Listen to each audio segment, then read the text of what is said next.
પુસ્તક લખવાનો હેતુ લખાને આ ખાતર હોય તો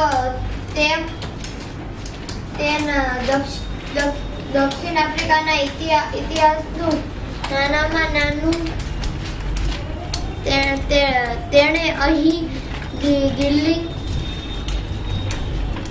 ખેતર દુકાનો હતી ત્યાં હું જઈને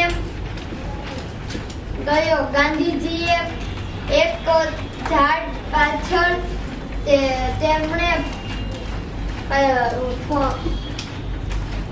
અનુભવવાનું કામ કર્યું. દક્ષિણ આફ્રિકામાં ગાંધીજીને થયેલા અનુભવો, આશ્રમ જીવન, દાંડીકૂચ, આઝાદીનું આંદોલન, હિન્દુ મુસ્લિમના એકતા માટે તેમણે કેટલાક પ્રયત્નો કર્યા હતા. તેમના દેશપ્રેમ, માનવપ્રેમ અને સાદાઈનો પરિચય થાય છે. ગાંધીજીના આચાર અને વિચારમાં કદી ફેર ન હતો. ગાંધીજીએ ભારતની લડાઈમાં જનતાનું નેતૃત્વ કર્યું હતું. સત્યના પ્રયોગોમાં આપણને ઘણું બધું શીખવાનું મળે છે.